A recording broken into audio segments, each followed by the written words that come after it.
कि हमारी सेना के शौर्य और पराक्रम ने, हमारी सेना के वीर शूरवीरों ने तो पाकिस्तान को धूल चटाई, लेकिन हमारी विदेश नीति इतनी विफल रही कि वही पाकिस्तान आज घूम रहा है विश्व में और उसका स्वागत किया जा रहा है।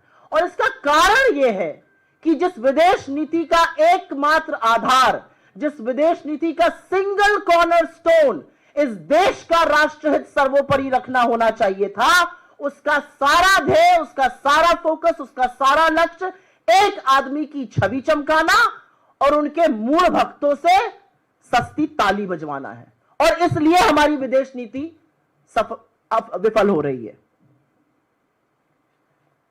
सवाल आज यह भी है कि क्या हमारी माताओं के साथ, हमारी बहनों के सिंदूर के साथ सौदा किया गया?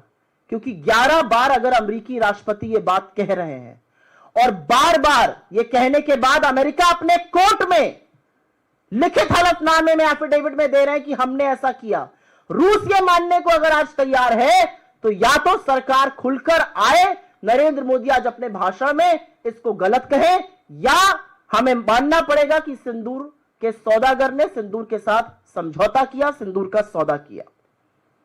एक और सवाल है, पप्पा ने वॉर रुकवा दी जैसे सस्ते डायलॉग का इसका खामियाजा भुगतना पड़ रहा है?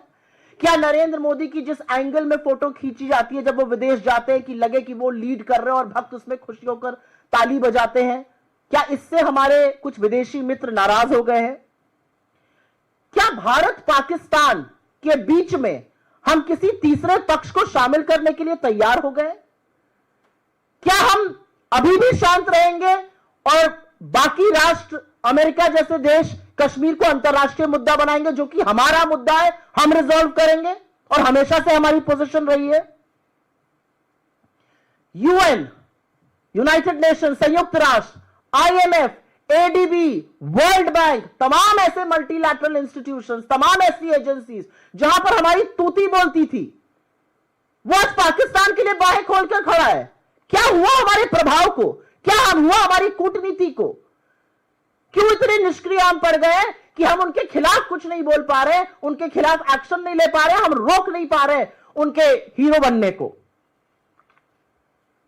सवाल यह भी है कि हमारे डेलीगेशन गए, हम अपने राष्ट्र के लिए कितना नैरेटिव बना पाए, क्या माहौल बनाकर हम वापस आए हैं? आज पाकिस्तान जैसे आतंकी मुल्क की बराबरी हमारे साथ की जा रही है, इसका जिम्मेदार कौन है?